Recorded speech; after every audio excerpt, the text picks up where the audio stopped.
أما بالعشرة كفل زمن ببريطانيا تدقفها استسددت سنة فلتت مسفح استلأخت مركب يانيرا إتا مركب قعزو أخد جمرن كلا كل دلايز بهالمزاقبتي كارتاتاتن رحقاتن جيزن بوتان ملكع مسارحتاتن حيزا يانيرا علامة الأخطو بوق عنبر بعين ترأيا زي تفلت ألا توهايلا زئمن لا دسيت أليش كان مركبي نيرو إتا دسيت بحرنياتات لعلمت أنسات يوم صغيرهم ترايز زارولا ولا حد سبب بعينو رئيوا زي فلت جنا أنا علم كارتا زي سفراتن زي تداسستن مريت يانيرا اتكابتن نايتا مركا حلاف خوينكا نتوم بحرنياتات كم إزاز حلفة توسخي أقداسن أدلاين زغون الأخطو نيرو نسوون أو قعزو زغوت أمم كل نجر ببحنتي أما استوشات صحيفكا نتوم مصنعت زكايدو سوات كم حواريتا غير كم قماتيو نتوم سرحتنياتات مركب بتصحي دخيمهم بجو بحر رخيصو من كم زيلوم كساماز كم زغوت مفلات كساب السانوم أزيوم دخيمهم من يوم نيروم أفتا معلت نسا أتبحري أزيورين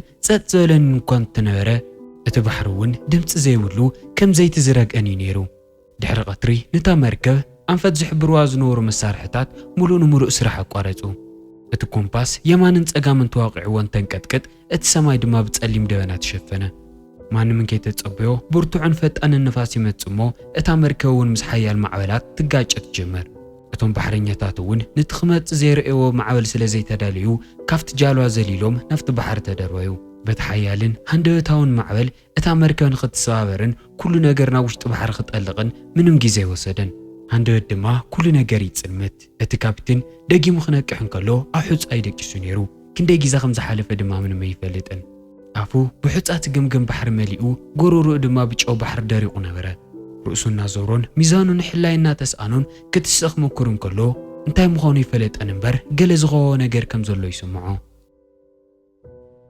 أعينتو مسكفة دما تحاي سماياو سماين أو العليو زنك أساسو نايسي أوامن رأيه دمتي اتخاب بحر زمت زنوره ماي هدوءن سرقاقع نكوان تنوره جلز فرحن زسن بدون كونتات كنيرو أتكابتن كازور قلون متسا كنك أساسكم مكرون كلو بزح قطر زلوهم كيناتات نوافلو بوغاز تتوقعهم رأيه انتو حدا شدوش تزخونا تواقعت دك أنستيو كويوانو اين نيرن اتن دك أنستيو أزيو دول أكالاتن بتحي زنددن بسئلاس إلز شورقاني نيرو اتوقعت أنزنور ملكتات كن نجيت استغور سئلتات زيكونس أو كينات زغت أمن كم ناي جغننت ملكت زقطرو ناي قسلت أبساتاتي نيرو كاب كله زيادة زغرمو نجر جن اتندك أنستيو صبوغ استمقهو حيالات بتعم بورتوعة فراس نيروموان اتون كوروچاتات انكوان تيترفو كاب صبوغ قروتن زتعالم فتلن استسرحو يوم نيروم ازو كله زحبرو حدا نجر ندحرد أهاليو ازبوتا سرحات زلوو محورات سب زمرحو دا أمبر ناي دقا محورات سب زي مركاوم تراي دانا قور كوينوم استرفو عليتي نورون دحرزي تكابتن كافتن كوينات توك منالو زنورا والد حان ترحق إلى رأيات مسا كافتن كالوت عزاز ورتعتن زملكعتن زتنكرتن يتمثل نيرا منهم كي تدناقصتن ان كيف فرحتن دما بهدأت تعزو ونبرت عين غابزة طراطر منقدي دما او قلنا حدا جيفن بسا بزي من مأسرتن شنشلتن تطويلو يرئي اتكابتن الساعات عيني ديو ولا تزرئو اللخو حق يو اتنبساكوا قوون يخقليو كندسي املكع تقال كميلاغته اللي تخقليلو نوعلو محتاتي جمر اتنبسا ازي جزيفن بتعم زفرحني نيرو اعينتو مسناي تكابتن عينتي اوز ترخا على سكند اتكابتن بفرحي متنفاس كوا تسانو اتنبسا جن من ما يتنقساسن حيلو نايمر ايكونه مفرحناي مخان دليتي نورون اتاقوال ايدا افت تصغر كساد تنبسا مسنبرت اتكابتن بحر قريدوم زغعزو اما يتسوقت ولا يمرح دا امبر اوزي من عقم خم زيولو تردؤو حنت خفتن تواقع توالد بتكوينات قروط وقعون كلا اتغانزا نمولو سونوتو زاره بهيوات كمزلو مسرقا قطع بزي من محرتن چكانن نفتوش تچاكا انا قوتتا بحيلو وسدؤو اتكابتن تقاليسو غملت يمكر قندما حيلو سنقغو نعان زقات امقلوتي كريون نفتوش تچاكا الناس حبا خوص دقون كلوها اتاقوال اتنبسانا سعبا بدحريتو خوينو ميكتاتلو ونورو اتزرعايو منبر بوتا بشامباك استسرح خوينو أزيز معولن زترققني نيرو أو دما كاورو قوتنا شامبوك عنصيتي ناو استسرح بيت مأسرتي ورويرن دروينو أخدا أداو تأسيرو أخلاوات أو أفدقو خوينو من حلوو نغعرف كدك اسي مكر قروتي دحر معزاو حدا نجر قلت يخونلو أفتبوتا سوقت فتيمو ميدلو نيروم جن نقال سرحات تغمتو مخانوم اتنوالد بعلني أمنعين እትምሸት ንሱ ሰንኪ ዝገጠሞ ሕማቕ ናይ ኣየር ጠባይ እቲ ካፕቴን ብኸቢዱ ሓሚሙ ነበረ ንኽመውት ቸኪሉ እናተሰቃየ እናተጸበየን ከሎ ግን እታ ኣብ ገምገም ባሕሪ ምስ ኣንበሳ ዝረአያ ጓላ ንግስቲ ንዘን ዓሌት ዝኾነት ጎርዞ ናብ ጥቕኡ ትመጽእ እታ ኣንበሳ እውን ናብ ዝኸደቶ ምስኣ ዝስዕብ ዝመስል ስዕዋ ክመጽእ እንከሎ ድማ ልዕሊኡ ኣብቲ ከባቢ ዝረአ ነገር ኣይነበረን ብግርምኡ ኩሉ ነገር ይሽፈን እታ ጓል ኣብ ደገት ቤት ማእሰርቲ ጠጠው ኢላ ንነዊሕ እዋን ጠመተቶ ድሕሪዚ ድንን ኢላ ብማይን ቆጽላ መጽልን ዝተጨፍለቐ ነገር ጌራ ቆስሉ ጽረየትሉ ንኸይኳሳሕ ድማ ብጨርቂ ኣሰረቶ ኣእዳዋ ብጣዕሚ ልስሉስን ምውቕን እዩ ነይሩ እዚ ካፕቴን እውን ብጉልበተን ጥራይ ዘይኮነስ ብመልክዐን እውን ዝተማረኸ እዩ ዝመስል መዓልታት እናሓለፉ ክኸዱ ከለዉ ንሳ ምግብን ማይን እናምፀት ብጥንቃቐ ክትንከባኸቦ ትጅምር እቲ ካፕቴን እውን ኣብ ትሕቲ እዛ ዘይፈልጥ ጓል እንክብካበ እናሓወየን እናበርትዐን ይመጽእ ንሳ ሓደ ግዜ ኣብ ጭቃ ኣፍ ደገት ቤት ማእሰርቲ ኮፍ ኢላ ኣዒንቱ ንሰዓታት እናጠመተት ትጸንሕ ነበረት እቲ ካፒቴን እውን ግዜ ብዝወሰደ ቁጽሪ እታ ቆልዓ ንሳ ጓል ንግስቲ ምዃና ክፈልጥ ይጅምር እዛ ጓል ንግስቲ ንዚ ካፕቴን ትጥምቶ ዝነበረት ከም ጸላኢ ወይ ድማ ክንፈታው ዘይኮነስ ከም ዘይተመለሰ ሕቶ እዩ ነይሩ ብዛዕባኡ ክትፈልጦ ትደሊ ብዙሕ ነገር ነይርዋ ግን ድማ ቋንቋኦም ስለ ዝተፈላለየ ብምንም መንገዲ ክትሓቶ ኾነ ከረድኣ ይኽእልን እዛ ጓል ግን ፈጢና ተስፋ ይቆረፀትን ምሸት መጽያው ኣፍ ደገ ቤት ማእሰርቲ ኮፍ ኢላ ድማ ዓይኑ ከም ትኹል ግዜ ትገብሮ ትጥምት ነይራ ሕዚ እውን ከምቲ ነዊሕ ግዜ ክትገብሮ ትጸንሐት ኣብ ዘድልዮ ምግቢ ኣብ ዘድልዮ ሕክምና ፈጺማ ይቋረፀሉን እቲ ካፕቴን ልዕሊ ማንም ንዓኣ ክኣመን ከም ዝኽእል ስለ ዝተረድኦ እውን ሓደ መዓልቲ ብቶም ዝደረቑ ከናፍሩ ካብታ ደሴት ብሂወት ንኽወፅእ ንኽትሕግዞ ለመና እታ ጓል ግን ዝሰምዖት እያ ትመስል እቲ ቆስሉ ዝጠርገሉ ነበረ እዳዋ ጠጠው ተብሎ እሞ ደሪቓ ንደቓይቕ እናጠመተቶ ትጸንሕ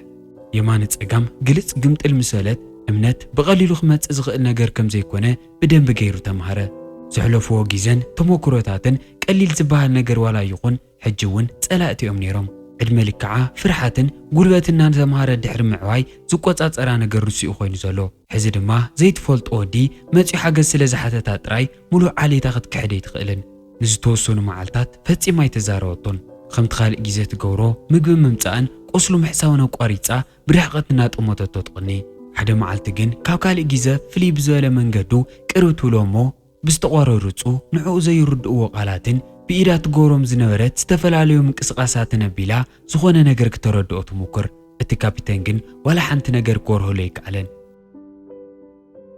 ሙሉእ ምሸት ክተረድኦና ሞከረ ድሕሪ ምሕዳር እቲ ካፕቴን ሓደ ነገር ብርግጽ ርዱእ ይኾነሉ ካብታ ባሕሪ ዝወሓጣ ዝተሰባበረት መርከቡ ዝተረፈት ንእሽተይ ጀልባ ኣላ ብቱንሳት ጥቁሞ ዘላ ኣንፈት እናጉየ ድሕሪ ዳኣ ኸይዱ ክረኽባ እዩ ግን ተስፋ ምግባር ብሰዓት ሓደገኛ ነገር እዩ ነይሩ እዘን ዓሌት ይከታተሉ ኣለዋ ክኾና ይኽእላ እየን ክፍትንኦ ዝትገብራለዋ ትኾናኸ ከም ምልጥ ሞኪሩ እንድሕር ዘይተሳኺዕሉ እንታይ ዓይነት ቅፅዓት ከም ዝጽበየሎ ምንም ኣይፈልጥን ንነዊሕ ግዜ እናሓሰበ ድሕሪ ምጽናሕ ግን እቲ ከቢድ ውሳነ ይውስን ከም ምልጥ እዩ ግን ሓዲግዋ ክኸይደ ይኽእልን ኣብ መጠረሽኡ እውን ከምቲ ማንም ሰብ ዝጽበዮ ምስኡ ንኽትከይድ ይሓታ ክሓታ እንከሎ ግን ከም ግዴታ ወይ ድማ ንዓኣ ከም ዘዳልዮ ፕላን ዘለዎ ኣይኮነን ነይሩ ከም ከይሓሰበሉን ከይተረድኦን ዝተዛረቦ ዘረባ እዩ ነይሩ ቋንቋኦም ፈጺሙ ዘይራኸብ ዋላ ይኹን ዝተረዳእ እዩ ዝመስል ፈጢናን ብንደትን ርእሳ ክልተ ግዜ ትንቕንቕ እሞ ካብቲ ኮፍ ኢላሉ ዝነበረት ተሲኣ ርሕቕ ኢላ ትኸይድ እቶም ዓሌት ንሶም ኩሉ ነገር እዮም ነይሮም ኣዲኣ እቲ ሕጊ ባህሎምን ዓዳን ብዓይኒ ጥራይ ንትፈልጦ ሓንቲ ቃል ተዛሪባ ንዘይተረድኦ ወዲ እዚ ኩሉ ነገር ሓዲጋ ከመይ ጌራ ትኸይድ ካብቲ ቦታ ርሕቕካ ምኻድ ነቲ ካፒቴን ይምምላጥ እምበር ንሓኣ ኩሉ ነገር ንድሕሪት ገዲፍካ ምጥፋእ እዩ ነይሩ እሱ እዚ ተረዲእዎ ንሓኣ ምስኡ ንኽትከይድ ምሕታት የቋርጽ ግን ንሳ ናብቲ ካፕቴን ዝተኣሰሩሉ ቦታ እናተመለሰት ንዕኡ ምርኣያ ፈጺማ የቋረፀትን ባህላን ኣተዓባብያን ንዓዳ ዝነበራ ፍቕርን ዋላ ይሓዛዳ እምበር ምስኡ ናይ ምኻድ ድሌታ ፈጺሙ ከም ዘይጠፍአ ርግፀኛ ይኸውን መዓልታዊ ምሸት ናብቲ ኣፍ ደገ ሓጹሩ መጽያ ካብቲ ካልእ ግዜ ዝነውሐ ግዜ ኮፍ ኢላ ምሕላፍ ትጀምር ወላይ ትረዳእዮ ብዛዕባ ህይወቱን እቲ ሓዲግዋ ዝመጽእ ዓዱን ክዛረቦን ከሎ ብጽምዋ እያ ተዳምጾ ከንፈሩን ኢዱን እናተንቀሳቐሱ ከረድእዋ ክምክሩን ከለዉ እውን ትርጉሙ ከም ዘይትፈልጦ ግን ድማ ህርመቱ ከም ዝሰሓባ ደርፊ ተመሲጣ እያ ተስተመቕሮ ነይራ እዚ ኩሉ እንትኸውን እቲ ኣንበሳ ናይ ግሊ ሓላዊ እዩ ዝመስል ዋላ ንሓንቲ ደቂቓ ጎና ይፍለን ንሳ ካብ ዘይተጸበየቶን ዘይፈለጠቶን ሓደጋ ክሕልያ ዝተዳለወ እዩ ዝመስል ሓደ ምሸት ግን ነቲ ካፕተን ኣዝዩ ዘገረሞ ነገር ይፈጠር። ካብቲ ካልእ ግዜ ብዝተፈለየ መንገዲ ናብቲ ሓጹር ቅርብ ኢላ ኮፍ ትብል እሞ ሓንቲ ግዜ ርእሳ ትነቕንቐሉ። እቲ ካፕተን ዝዛረብ ዝነበረ ካልእ ነገር እዩ፣ ግን ካብቲ ዓዲ ብሓደ ንኽጠፍኡ ደጊሙ ሕቶ ዝቐረበላ ይመሲልዋ። ንሳ እውን ነቲ ሕቶኡ ከም መልሲያ ፍቓደኛ ምዃና ንምርዳእ ርእሳ ዝነቕነቐት። ግን ንምምላጥ ዘዳለይዎ ፕላን ኮነ ሰዓት ወይ መንገዲ ኣይነበሮምን። ኣብ ዝቕፅል ምሸት ኩሉ ሰብ ከም ዝደቀሰ ተረጋግጽ እሞ ብፍጥነት ናብቲ ቦታ ትመጽእ። እቲ ገመድ በጢሳ ምንም ግዜን ከይባኸነት ካብቲ ውሽጢ ቤት ማእሰርቲ ጎቲታ ተውጾ። ንናይ ምስጋና ኮነ ንናይ ናፍቖት ቃላት ዝኸውን ግዜ ፈጺሙ ይነበረን። ካብቲ ሓደገኛ ዋልድ ዝመልኣ ቁሸት ንምምላጥ ብሓደ ኣንፈት ብፍጥነት ጉያ ጀመሩ። እቲ ኣንበሳ እውን ደድሕሪኦም ጉያዩ ይስዕብ። እቲ ካፕተን መጀመርያ ኣንበሳ ዝስዕወሎ ከምቲ ካልእ ግዜ ዝፍለጥ ኣጓዩ ንኽሕዞን ቀቲሉ ንኽበልዖን ይመሲልዎ ነይሩ። ግን ሓላይታ ልዕልቲ ምዃኑ ፈጺሙ ይመጸሉን። እቲ ኣንበሳ ዝስዕብ ዘሎ ነቲ ካፕቴን ዘይኮነስ ነታ ልዕልቲ እዩ። ናብ ዝጠፍአቶ ምጥፋእን ናብ ዝጸደፈቶ ንምጽዳፍን ድልው እዩ ዝመስል። ንደቓይቕ ጥራይ ዋላ ይኹን ደኣ እምበር ካብቲ ቦታ ብህይወት ከም ዝወፁ ርግጸኛ ዝኾነ እዩ ዝመስል። ካብታ ሓውን ናይ ዋልድ ድምፅን ዝመልኣ ቁሸት እናርሓቑ እንትመፁ ናብቲ ጫካ ዝበለጸ እናጠለቑ ይኣትዩ። ናብ ውሽጢ እቲ ጫካ ብዝወስድዋ ሕድሕድ ስጉምቲ ብህይወት ናይ ምትራፍን ናይ ምምላጥን ዕድሎም እናወሰኸ እዩ ዝመጽእ። እቲ ካፕቴን ልቡ ብሓይሊ ይወቅዕ እዩ ነይሩ። እቲ ነዋልድ ንሱ ሰሚዕን ዝመጻና መሰሎ ድማ ፍርሓቱ ዝበለጸ ይውስኽ። ግን እቲ ነዋልድ ቀለልቲ ሰባት ኣይነበራን። እቲ ሓጹር ከም ዝተኸፈተን እቲ ካብ ካልእ ዓዲ ዝመጸ ጋሻ ከም ዘምለጠን ይፈልጣ እሞ ናይ ሓደጋ ግዜ ጥሩምባ ይነፍሓ። እቶም መኽላባት ሽቱኡ እናሰዓቡ እናነውሑ እቲ ነዋልድ ድማ ኣብ ልዕሊ ፍራስ ደይበን እናጋለባ ብፍጥነት ይመጽዎም። ብኽልቲኡ ጎኖም ዝሓልፍ ዝነበረ ሓዊ ዝነደደ ዕንፀይቲ ብቶም ዘይረኣዩሉ ፍራስን ሰሪሮኖኦም ነዋዋልድን ከም ዝተኸበቡ ዓብዪ ምልክት እዩ ነይሩ። እቲ ኣንበሳ ድሌቶም ከም ዝተረድኦ ካብቲ ቦታ ንኸምልጦም ጥቕምርሖም ይጅምር። ግን እዚ ነዋልድ ንዘመናት ኣብዚ ብሰላም ዝጸንሓ ህይወት ራርያ ሃለን ዘይኩነትስ ልዑል ብህይወት ናይ ምትራፍ ክእለት ስለ ዝነበረን እዩ። ኣብ መጨረሻ እውን በዚ መፅንን ከይተባህላ ብኹሉ ኣንፈት ይኸብኦም እሞ እቲ ካፕቴን እታ ልዕልትን ኣንበሳኣን ይተሓዙ። ኢዶም ዓምፂፅን ብኽሳዶም ሒዘን ናፍታ ዘምለጡላ ቤት ማእሰርቲ እናጎተታ በቲ ጫካ ክመልሶኦም እንከለዋ ዋላ ሓንቲ ቃል ኮነ ድምፂ የውፃን። ኣብ ቀረባ ክትቅዕክን ዝተዳለየ ፀላእ ኣሎ። ድምፂ ከይተውፃ ዝተባህላ እየን ዝመስላ። ሕዚ ኣብ መንጎ ዝዓሌት መን ይእመን መን ይጥርጠር ስለ ዘይተፈለጠ ድማ ናይ ቤት ማእሰርቲ መንገደን ዝተፈለየ ኮይኑ ይጸንሕ። ሰብ ዝኹዓቶ ናብ ዘይመስል ብጣዕሚ ዓሚቕ ጉድጓድ ንኽልቲኦም ይደርዊኦም። እቲ ጉድጓድ ብኹሉ ኣንፈታቱ መንደቑ ብጣዕሚ ለማጥ ስለ ዝነበረ መሐንከዊ ኮነ መውፅእ ዝበሃል ነገር ኣይነበሮን። እንታይ ዓይነት ቅፅዓት ይጽበዮም ከም ዘሎ ንምሕሳብን ካብቲ ሙሉእ ለይቲ ክጎይዎ ዝሓደሩ ጫካ ንምዕራፍን ብዘይ ምንም ቃላትን ምንቅስቓስን ተዘርጊሖም ኮፍ ኢሎም ይጸንሑ። ብዙሕን ከይጸንሐት ድማ ጓላ ሒዝላ ንምጥፋእ ሓሲቡ ዝነበረ ወዲ ንምርኣይ እታ ንግስቲ ገጻ ኣሲራ ብንደት ናፍቲ ጉድጓድ ቀረበት። ካብተን ካልኦት ኣዝያ ዝነውሐትን ዘርትዕትን እያ ነይራ። ናፍቲ ጉድጓድ ክትቀርብ እንከላ ብዓብዪ እምኒ ዝተደፈነ እዩ ዝመስል። ብጽላሎታ ድማ እቲ ጉድጓድ ሙሉእ ንሙሉእ ይጽልምት። ዋላ ሓንቲ ቃልን ከይተዛረበት ናብ ጓላ ክትጥምት እንከላ ብንደት ተነብረን ብተስፋ ቁርፀት እምበር ጓላ ብዘይፍለጥ ጸላኢ ናብ ዘይፍለጥ ዓዲ ክተምልጥ እያ ኢላ ፈጺማ ሓሲባ ኣይትፈልጥን። እንታይ ትብላ ከም ዝነበረት እቲ ካፕቴን ምንም ኣይፈልጥን። ግን ርግዕ ኢላ ዝተለኩዑን ዝተቆፀሩን ብዝመስሉ ቃላት ቁሩተይ ትዛረብ እሞ ቃላታ ቁርፅርፅ እናበለ ምስ ኣባያ ኣስናናና ነኸሰት ካብቲ ጉድጓድ ተሲኣ ትርሕቕ። እዚ ንዛ ንግስቲ ካብ ጓላ ዝመፀ ክሕደት ዘይኮነስ ውርደት እዩ ነይሩ። ንንግስናኣን እምነታን ሓለዋኣን ዓብዪ ውርደት። ግን ሓንቲ ግዜ ግምጥል ኢላ ናብ ውሽጢ እቲ ጉድጓድ ትጥምት እሞ እቲ ቅፅዓት ከምቲ ዝፅበይዎ ነበሩ መሪር ከም ዝኾነ ተረጋግፀሎም። ንኻልኦት ንዘይፍለጥ ሰብ ዝኣመና ዋልድ ትምህርቲ ንክኾኑ ኩለን ነበርቲ ተዓሌት እናጠመታ ኣብ ማእኸልታ ቁሸት ንክቕተሉ። ድሕረዚ ነታ ክፅበይዋ ዝነውሐቶም ናይ ሞት መዓልቶም ኣብቲ ጉድጓድ ኮፍ ኢሎም ተደጋጊፎም ይፅበይዋ። ንመዓልታት ምግቢ ኮነ ማይ ስለ ዘይጠዓሙ ምስቲ ዝነበሮም ፍርሒ ተደሪቡ ጉልበት ዝበሃል ከም ዘይተርፎም ይገብር። ንሱ ናብ መንደቕ ንሳ ድማ ናብ ማእገሩ ተደጊፋ ንዝተወሰነ ግዜ ሓዚና ትሕልፍ እሞ ድሓር ግን ናብ ውንኣ ትምለስ። ጓል ሓያላትን ተባዓትን ተቓለስቲ ምዃና ተስታውስ እሞ ገጻ ኣሲራ ነቲ ዘይተርፍ ዝመጻሎ ሞት ትቕበሎ። ኣብ ውሽጢ እቲ ጉድጓድ ክንደይ ዝኣክል ግዜ ከም ዘሕልፉ ምንም ኣይፈልጡን። ሰማይን ደመናን እንትንቀሳቐስ ጽላሎት ካብ ሓደ ኣንፈት ናብ ሓደ ኣንፈት እናዘረን ተሓልፎም ይርኡ። ድምፅታት ብዝተፈላለየ ኣንፈት ይጋውሑ። ነቲ ንሳቶም ናይ ሞት ቅፅዓት ዝቕበሉሉ መድረኽ ዝግበር ዝነበረ ምድላዋት ግልፂ እዩ ነይሩ። ከምዚ ዓይነት ኣጋጣሚ ብዙሕ ግዜ የጋጥምን። ደጊሙ ከምዘየጋጥም ርግፀኛ ንምዃን ድማ እታ ንግስቲ ኩሉ ዝተኽኣላ እናገበረት እያ። ኣብቲ ዝቕፅል መዓልቲ እቲ ኣንበሳ ናፍታ ተኣሲሮሙላ ዘለዉ ጉድጓድ ይመጽእ እሞ ብረጒድ ዘፍርሕ ድምፂ ነታ ልዕልቲ ክጽዋዓ ይጅምር። እተን ኣብ ኣፍ ደገ እቲ ጉድጓድ ኮይነን ዝሕልያ ነበራ ጋርድታት ይስሕቕኦን እምኒ ደርብየን የባርርኦን። እቲ ኣንበሳ ግን ንዓን ክቃለስ ምንም ኣይተገደሰን። ከምዘየለዋ ቆፂርወን ተመሊሱ ናፍቲ ጫካ ይኣቱ እሞ ማንም ሰብን ከይረአዮ ብጣዕሚ ረጒድ ነዊሕ ሓረግ እናጎተተ ናፍቲ ውሽጢ ጉድጓድ ይድርብየሎም። መጀመርያ እቶም ክልተ ውሽጢ ጉድጓድ ተኣሲሮም ዝነበሩ ፍቑራት እንታይ ከም ዝፍጠርሎ ፈፂሞ ይተረድኦምን።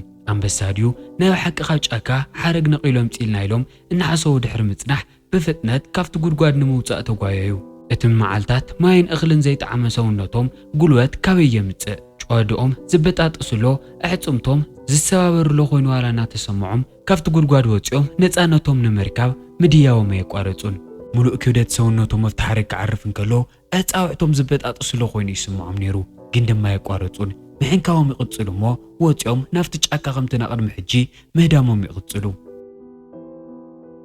ሕዚ እውን ከም ዘምለጡ ንምፍላጥ ብዙሕ ግዜ ወሰደንን። ክልቲኦም ናፍቲ ጫካ ኣትዮም ከምልጡ ክምክሩ እንከለዉ እቶም ሽቶኦም እናሰዓው ዝነውሑ ነብሮ ኣኽላባትን ንተነዋልት ተሸኪሞም ዝጋልቡ ነብሮ ፍራስን ድምፆም እናሰምዑ እዩ። እሙንን ተባዕን ሓላውታ ልዕልቲ ዝኾነ ኣንበሳ ንሕዎም ግዜ ንምሃብ ብድሕሪት ይተርፍ እሞ ምስተን ሓያላት ተዋጋእትን ሕሱማት ኣኽላባትን ክገጥም ይጅምር።